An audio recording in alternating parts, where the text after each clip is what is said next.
मित्रों, मेरे चैनल ढाई अक्षर में आप सभी का हार्दिक स्वागत है। मित्रों, हमेशा की तरह आज भी मैं सदगुरु कबीर साहब की अमृत वाणी, उनकी साखी को विस्तार से समझने का प्रयास करेंगे और हमेशा की तरह हम कबीर ग्रंथावली के लिपिबद्ध साखी का अर्थ समझने का प्रयास करेंगे। मित्रों, यह समझना जरूरी है कि पिछले वीडियो में विक्ताई को अंग वह अध्याय 34 था, वह समाप्त हो चुका है। उसकी सारी साखी पूर्ण हो चुकी हैं। आज के वीडियो में एक नए अध्याय की हम शुरुआत करेंगे। वह अध्याय कबीर ग्रंथावली का अध्याय संख्या 36 है। अध्याय का नाम है कुशबद्ध कौवंग। मित्रों, साखी को शुरू करने के पहले हम इस अध्याय के नाम के बारे में जानना जरूरी है, क्योंकि यह प्रस्तुत अध्याय दुर्वचन, बुरा बोलने वाला, बुरा बोली, किसी को गाली देना, दुर्वचन बोलना, इसी पर जो है आधारित है। और यह कैसे प्रभाव अंकित करता है। कटुवाणी बोलने वाला वह नोक की तरह चोट करता है। कटुवचन को सहने की क्षमता एक बिरले संत आत्मा में ही होती है, जिसके अंदर ब्रह्म ज्ञान जागृत होता है। वही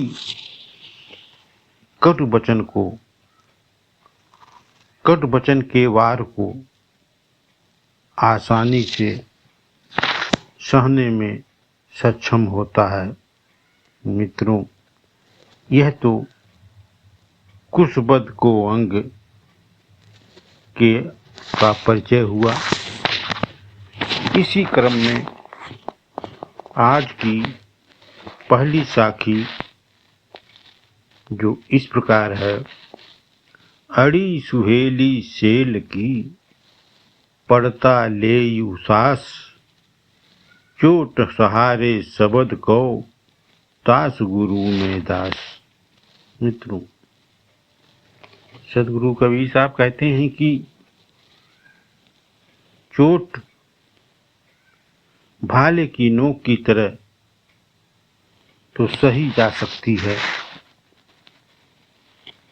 लेकिन कटुवचन की चोट, कटु शब्द की चोट सहना बहुत ही कठिन होता है। जो संत आत्मा शब्द की चोट को सह लेती हैं, वही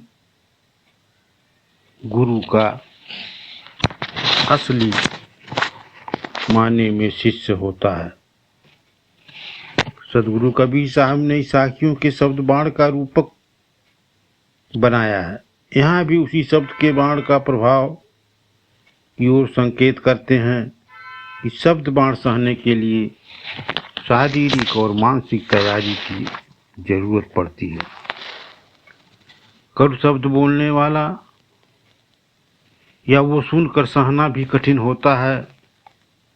इसीलिए ऐसे संत आत्माओं को भी कबीर गुरु सदगुरु कबीर साहब का संकेत है, समझाने का प्रयास करते हैं कि एक कटु वचन को सहने वाला एक संत ही है जो उसे आसानी से सह सकता है। मित्रों, इस वीडियो की दूसरी साखी जो इस प्रकार है, खुंदन तव धरती सहे, बाढ़ सहे बनराई, कुसबत तव हरिजन सहे, दूजे सहा न जाई। मित्रों, सदगुरु कबीर साहब कहते हैं कि धरती का खनन, खुदाई धरती ही सह सकती है, और बाढ़ की कटान से वन के वृक्ष जो है वही उसको रोक सकते हैं, वही उस कटान को सह सकते हैं, और दूसरा कोई नहीं सह सकता। और बुरा भला कहने वाला हरिजन यानी भगवान का भक्त ही सह सकता है, वो संत ही सह सकता है, वो भगवान का भक्त ही सह सकता है उस कटु वचन को, और दूसरा कोई नहीं सह सकता। दूसरों के बस की बात भी नहीं है कि कटु वचन को सहना।